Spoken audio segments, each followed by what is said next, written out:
those things happen a lot more naturally or organically when you're not working 10 or 12 or 14-hour days. But when you are, and when I was working those crazy hours, I had to be very intentional about scheduling weekend time to spend with friends, or planning to go on a hike and get some fresh air and be outdoors on my day off. And just really making sure that I incorporated some of those things that I really liked and that allowed me to recharge my batteries so that I could keep going and I wasn't just burning myself out little by little, day by day.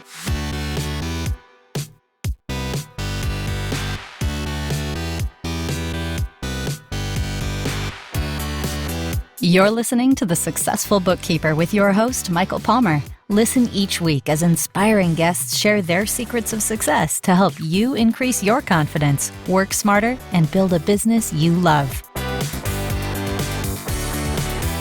This episode of The Successful Bookkeeper is brought to you by PureBookkeeping.com, the proven system to grow your bookkeeping business.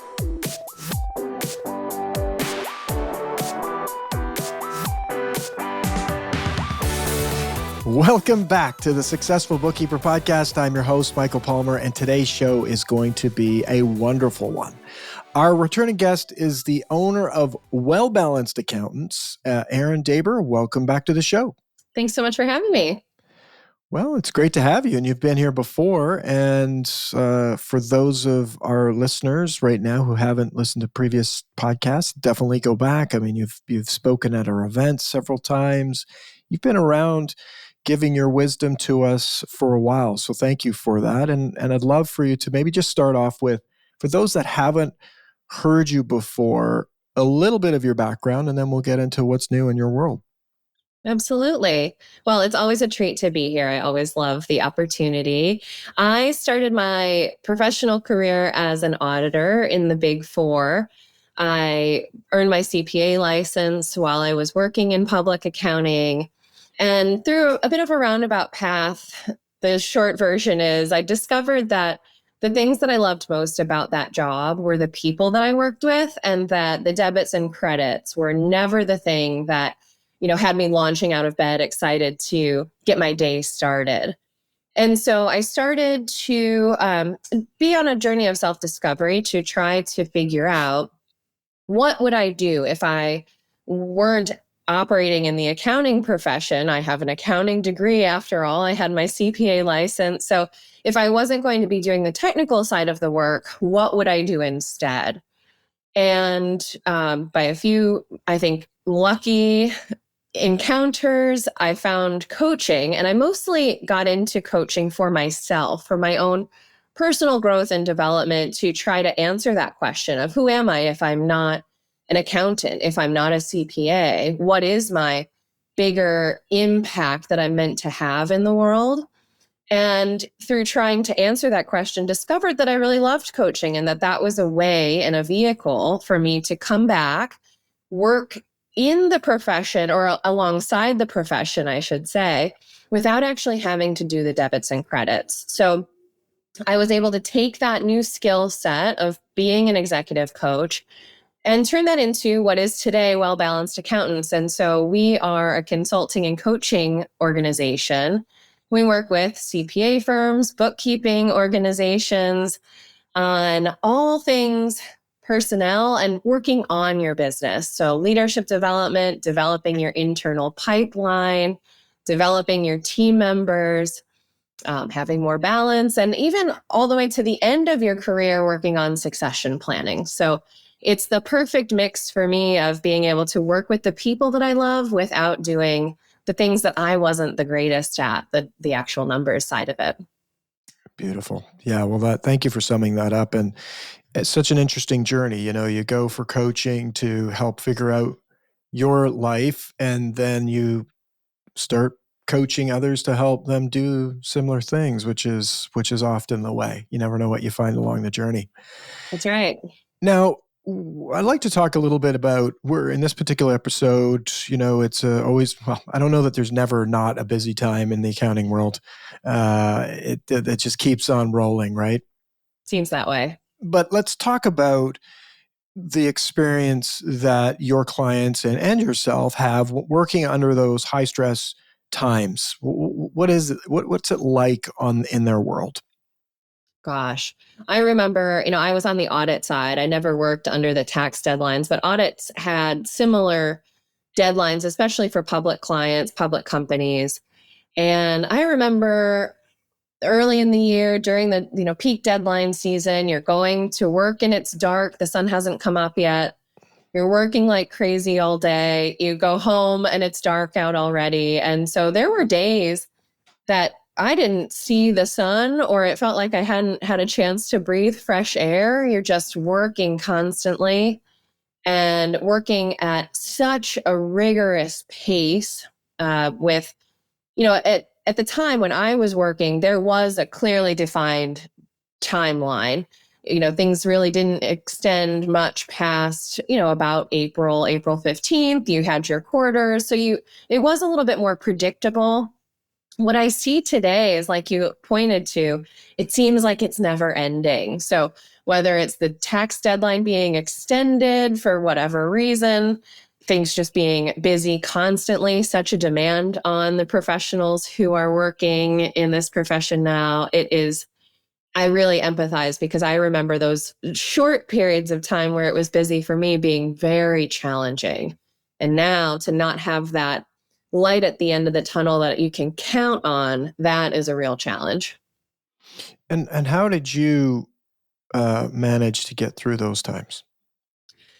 I think, for me, the key was having other things to look forward to. So I know for me, I really thrive when I have social interactions and time with friends and family, or, opportunities to do things and enjoy life outside of work. So those things happen a lot more naturally or organically when you're not working 10 or 12 or 14-hour days. But when you are, and when I was working those crazy hours, I had to be very intentional about scheduling weekend time to spend with friends, or planning to go on a hike and get some fresh air and be outdoors on my day off. And just really making sure that I incorporated some of those things that I really liked, and that allowed me to recharge my batteries so that I could keep going and I wasn't just burning myself out little by little, day by day.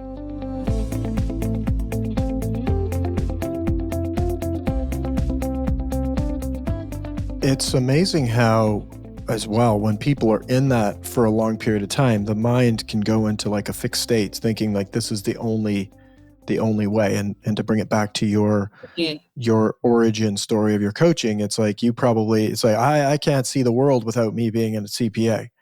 And like the people who are super busy, is they can't see a world like, how can it not be busy? How can I not be this way? And I'm sure you have stories from your clients where they think like that. I mean, I think personally myself, I worked in a corporation and for quite about a decade, and about 6 years in, 5 or 6 years into that, I was like, it's like, what else could I do? Like, for me, it seemed like there was nothing else that I could possibly do in the world. And I mean, it's just, even when I think about it today, back to that thinking, it was such my view of the world was just so tiny, little tiny postage stamp. And really, it's like, there's so many things to do in the world and ways you can apply even in that industry. But yet I was stuck because I was in it and I couldn't get out of it on my own. And I actually hired a coach as well. How I discovered, you have similar origin stories there to coaching, is I fell in love with the process, loved working with people and seeing them have light bulb moments and all those good things. But let's hear some stories from you about where your clients have been and what they've done to sort of shake out of that time. And it might not just be, when they're in stressful times, it might just be, gee, I just don't know what I'm going to do in my life or where I'm going to take this business to get what I want. Yeah. Well, my clients would tell you that the dirtiest words you can ever say to me are, "It is what it is." And I hear it a lot, especially from accountants that have sort of been indoctrinated into, this is what this profession looks like. And this is normal to be working at this incredible pace and to have to suffer during deadline periods. And we've just been ingrained in that. A lot of us were kind of raised that way. And then, like you said, your view of the world is, well, it is what it is. And there's not any other option. And we get so deep into it. It's like being in a deep, dark hole that you can't see. There's this whole other world outside. If you could just climb up to the surface and see, what other things are available. So that is one of the trigger points for me when I hear that with clients, because it is so limiting. And I think one of the big mistakes that we make is, and again, to your point, it doesn't have to just be related to busy times, but I think we just get sucked into this pattern of being busy and telling ourselves that there aren't any other options and that we have to accept this, that it is what it is, instead of taking that step back and taking a deep breath and thinking, what would I want this to look like? What could this be? So one example that comes to mind is, it's sort of general because it happens to a lot of my clients. But for instance, in this busier time, whether it's year end, whether it's tax time, they will say, gosh, this part of my business is really not functioning well. I guess I'll have to try to change that after busy season or after year end. When I get caught up, then I can make this change. But what that does is it keeps them in that pattern of suffering through whatever isn't working. And so one of my favorite things to do is actually have people start to make those changes now. We start to live by these made up rules that we've placed on ourselves. I can't ask clients to pay more in the middle of the year. Well, why not? Says who? Or I can't ask clients to, schedule a time to talk to me. I have to answer my phone the second that they call and interrupt my day and interrupt my workflow. Says who? These are all rules that we make up. And so I love to take clients through that exercise of, what are those made up rules that you are forcing yourself to operate in your business? And how can we shake that up? I can't change my process in the middle of busy times, or I can't adopt a new software in a busy time. Why not? Because some of those actions, doing something that is a little bit out of the norm, outside of that box of it is what it is, those are the opportunities to really experience growth and have things go differently. And we don't have to wait for this magical time in the future when all the stars align and you have the energy or the focus to be able to implement those things, because likely, what we find is that time never comes. And then we stay stuck in this pattern for sometimes years. It's amazing. Some good thinking there. It really is true. Those times, the future never comes. There's never going to be a good time to do any of it. It's either now or never, and that's all we really have. And I'd imagine, it's a testament to coaching, right? Working with someone like yourself, where it's hard for someone on their own to see what's going on. Like I think one of my favorite quotes or phrases is, "You can't read the bottle when you're inside. You can't read the label of the bottle when you're inside the bottle or the jar." I guess is maybe a better way to say that. We don't people want don't crawl in any bottles. Get in a good jar of jam. And then you won't be able to read you'll know what jam it is. But anyways, this saying's going all sideways on me.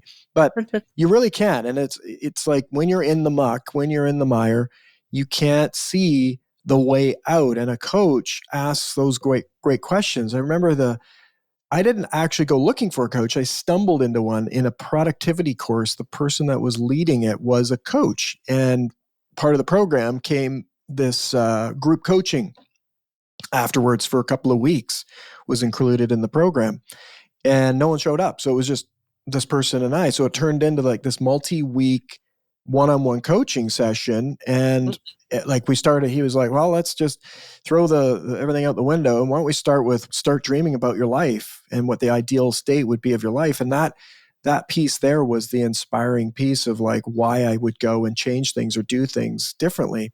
And I think working with a coach really helps accelerate that, because there's things in life that might trigger that to go do things differently. Like, maybe I got sick, maybe we moved, maybe, the business changed or whatever, like these things that I can't not but change, versus proactive change, which is I'm going to go work with somebody, get this sorted out and figure it out. And that's the kind of the work that you're talking about and that you do with clients, which is really, it's like, how do they get to that state where they go in the search? I found it by accident. You may have as well, or you search, it's like, hey, I need to do this. But how do they get to that state? And maybe you could share some stories of your clients in where they said finally, hey, I'm going to go work with Erin. Yeah, I think it happens a number of ways. One of them, like you pointed to, was, we hit rock bottom or something happens, a triggering event, if you will, that has somebody forced into change. So oftentimes that's if they have lost some employees, that's a triggering event that then they say, well, wait a second, what's happening here? I see a pattern. People aren't sticking around. So maybe I need to change something, or I need to change something in my business. Another is if they are maxed out, they're fully at capacity. Meanwhile, they've got great clients being referred to them, and they're noticing this pattern of repeatedly having to say, sorry, we can't entertain your business. Sorry, we're at capacity. And you're seeing these otherwise A-level clients that you can't service. So I would say that's another triggering event where they start to explore, this isn't, maybe it's sustainable at this level, but if I want to scale and grow, something has to change. I either need to hire, or I need to be, find some efficiencies for myself or my team. And then sometimes it's burnout. They're just at this point where they say, I can't do it this way anymore. I either need to have something change, or I need to get ready to sell my practice and get out and just be on a beach somewhere. And so sometimes that is the answer, but more often than not, it is looking at, being able to take that step back, take a deep breath, create your future perfect scenario, and say, let's work towards that and see if we couldn't change your experience of your day to day to a point where you can fall back in love with it and it actually works for you the way you thought it would when you started in this practice, before it got away from you or snowballed into something that was no longer working.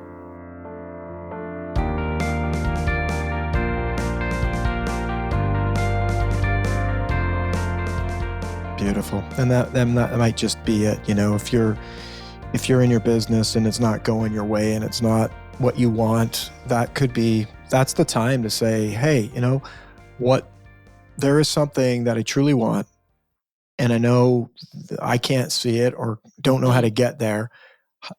That's the time to hire that coach and get some sessions going and get it sorted out. And then what's on the other side is all of those things. Like, I've seen it so many times over the years. Clients are in that state, like where I was, like you were, can't see the future, can't see, but know that there's got to be, I just know there's something better than this, right? And can't see it, can't see through it. But what's on the other side is really just a more satisfying life, quite frankly. Yeah. And so if that's hopefully a trigger point for our listener, if you're one of those people that knows, hey, there's something I'm missing here, want more, something more ideal for your life, pick up the phone. Of course, people don't pick up the phone anymore. Send an email. Go put that contact us form, fill that out with a coach that either is great or someone like Erin, and get working on this stuff. Because, if you've got some of these things put together, like you've talked about, Erin, that client that's sending away these A-list clients, I mean, yeah, it's there's lucrative opportunities ahead, really. Gosh, yeah. This is an incredible time for accounting business owners. The opportunities are stacking up out there. This is really the time where you are in control, in my opinion, where you can level set boundaries with clients. You can be very selective about who you work with. You can charge more than what you've been charging, because there's just too few of us with this skill set to go around, and more clients than we know what to do with. So it's actually an incredible opportunity to make some of those changes that in the past may have been against the rules that we make up, or that are, maybe seemed impossible or seemed too far-fetched. This may be a really safe time to experiment with some of those changes and see. Now, one of my old coaches used to say, let's just see what you can get away with. Of course, not in an illegal way, but let's see how much we can push this boundary and how great we could make your life. Let's see. And at some point, we might run up against it and say, oh, okay, that's too far. And then we scale it back a little bit. But there's so much opportunity out there. I love that. I read a great concept. Let's see how great we can make your life. Whoa, whoa, whoa. Let's not make it too great now. Right? But that's honestly, that's the human condition. It's like, no, I can't have it too great. What would I do? But that therein lies the problem. So some fantastic thoughts there, and also love what you're saying about the way the industry is right now. It really is a golden era for accountants and bookkeepers, anyone in this space. We've talked about it on a few podcasts that's come up. It's like, what a unique industry. Like, people desperately need the service out there. There's no shortage of people. Small businesses are not, they're just propping up everywhere. And the need is so great. You can't but not go walk out the door and find clients out there needing you. So you get the pick. But it's going to take something for people to have the mindset to be able to seize the opportunity, whether it's charging the right fees, being able to convert, or even find those right clients, like what is a right client, and then setting up your firm in a way that's going to be able to capitalize on it and give you a life you want to lead versus, a whole lot of work and drudgery that you don't want to have. So there is the opportunity, and those that are figuring it out are getting there. And it is a fantastic time, isn't it? Absolutely. And there are certainly things that you can do to set those boundaries, make sure you are getting the right clients in. But oftentimes, like you were pointing to earlier, we don't often have the willpower to do that on our own, because we're either busy in the business, busy being busy, or working in the business and not working on it. Or we just have to overcome that inertia of everyday life and force ourselves to do something different. But that's not easy to do necessarily on your own. And it's hard to sometimes see all of those opportunities that are out there to just make small changes to the practice that you have. And then again, start bringing in those ideal clients, or focusing on your niche, whatever that is. Well, let's do something. It just popped into my head. It's like, let's imagine that our listener right now is listening, and they're like, yeah, you know what? I don't know that I can do this on my own. Let's have Erin help them right now. And we're going to say, pause the podcast, go get yourself to a coffee shop where you can sit down with a pencil or a quiet space. Where would they, you got a piece of paper or your computer in front of you. And if we were going to start to open things up for them, what would be some questions that you could say, okay, this is where you want to start. Start thinking about this, get some notes down, and then we'll piece together, just to even give them a little bit of a bump, that even if you just spent the time it takes to drink a cup of coffee on this one, before we get into some busy times, everybody can get a coffee. Yes, or tea, we all need it. Or water, healthier options, of course. We all need it. What would be the first thing you'd have them do? I actually like the analogy of thinking about selling a house. We're in that process. I'm kind of living that right now, but it's a good analogy for this. So if you think about getting ready to sell a house, you take a step back and you say, all right, there's changes I need to make in order to make my home ready to sell and to get the most, the best offer from the market. So it might need a fresh coat of paint. It might need some of the old appliances replaced. Maybe we declutter, we redecorate, we do all these things. And then we get it to the best shape it's ever been in. And you look and you say, my house was never this nice when I lived in it. I got it so nice to hand it off to somebody else. And that can be a little bit frustrating. So what I would say is do that same exercise for your business. I would start with making a list of the things that you know you would want to change. Even in the context of I'm getting ready to hand over my business to somebody else, what would they want to see changed? But we're going to get you to a place where you get to enjoy it while you're in it. So whether that's, I can't stand working with these types of clients, or I know I need to charge more. I want to be making more money. I want more free time. I don't want to work the weekends. Any of those complaints or requests that you might have, and just start getting the list. Just like you would when you're getting your house ready to sell, you have your list and you'll have to work through that list little by little. You can't do it all at once. So in that, you're sort of crafting and you're tapping into that future perfect scenario. Don't worry about the how, don't worry about if it's reasonable or what other people might think or those rules that we've made up in our head, but really allow yourself to dream about what you'd want it to look like. And while you're listing your complaints or the changes. And then simply pick one. What is that initial step that you can take today? So maybe a new client referral comes in and you say, I want to be able to work remotely and not work on QuickBooks Desktop, and I need to be charging more. That's a great opportunity. You can start that today. You can assess if this is an ideal client, if it fits, if this client fits your ideal mold or persona of your best client. And if you normally would charge X, make sure you're charging 2X or 3X this time. And start to make those changes incrementally. And those small changes really start to add up to completely transforming your practice.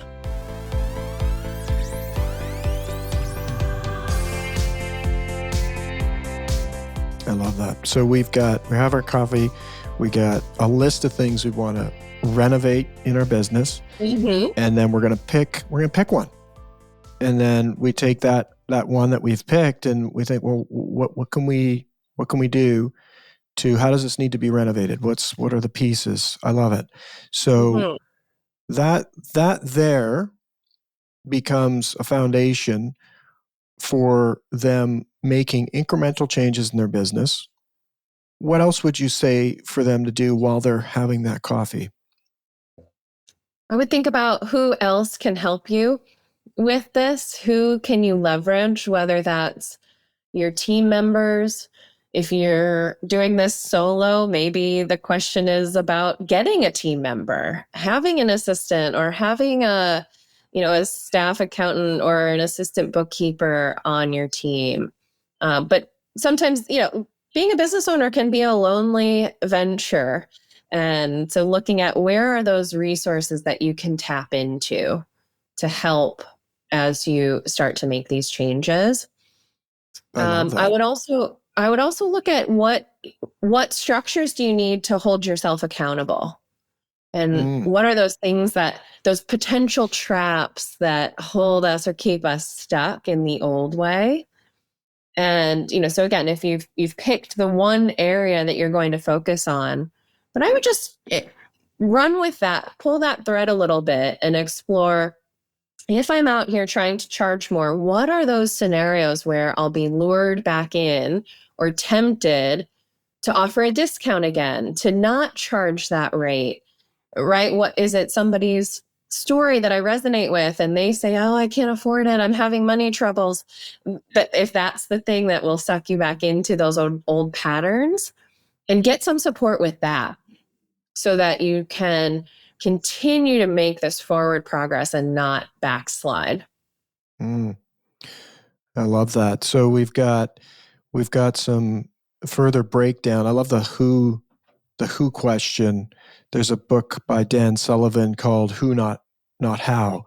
And similar concept is like, we often as entrepreneurs think we have to do it, right? We came up with the idea, we have to implement. If we can start training ourselves to ask who first, that's where the delegation and the expansion starts to come in, which is great and probably refreshing for anyone thinking, oh, I got to do all this work.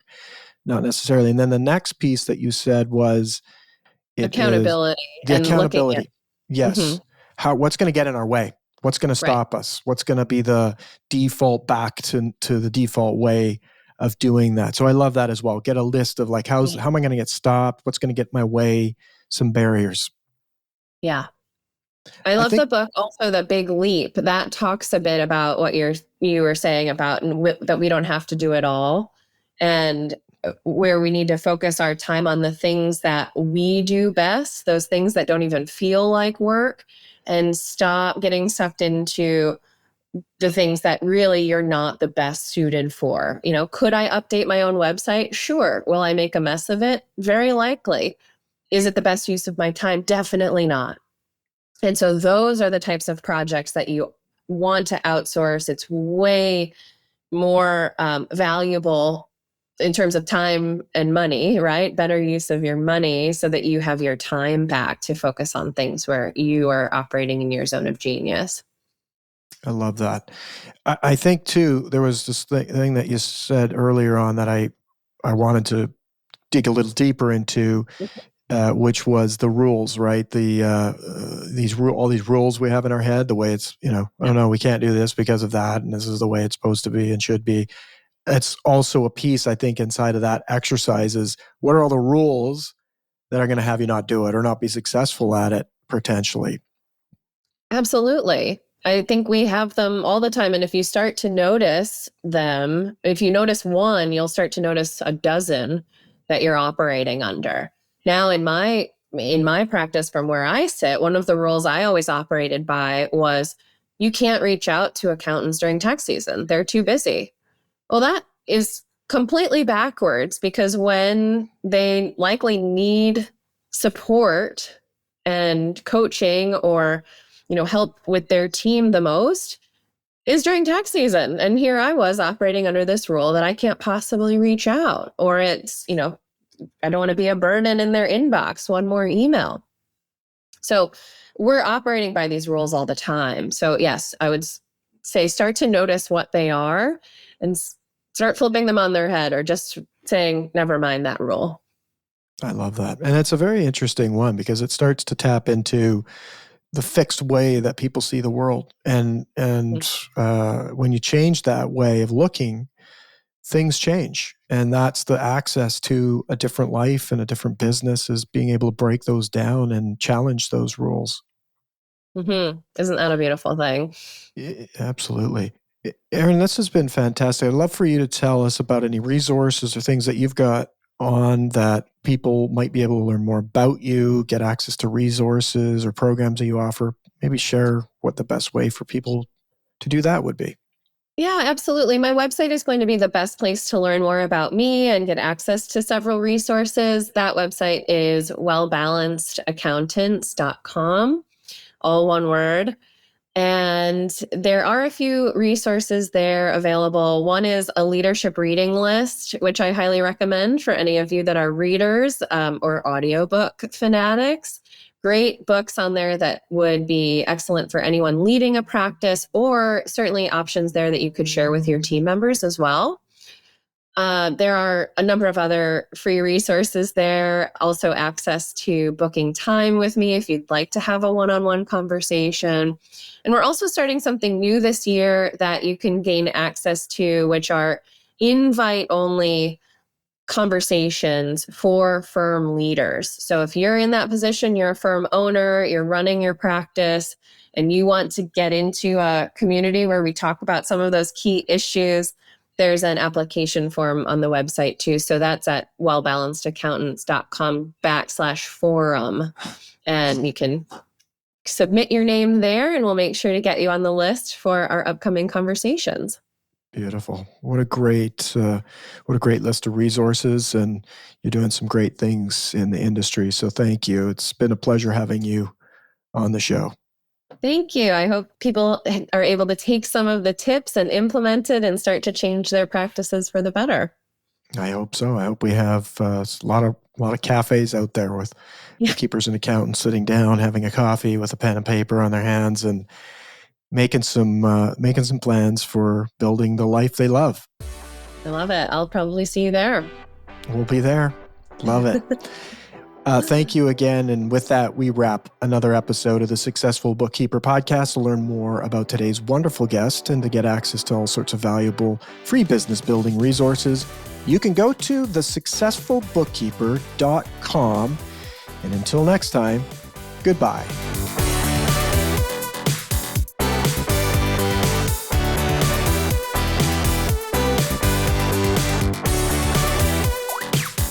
You've been listening to The Successful Bookkeeper with Michael Palmer. For more information and to download the resources mentioned in this episode, please visit us at thesuccessfulbookkeeper.com. Thank you for listening.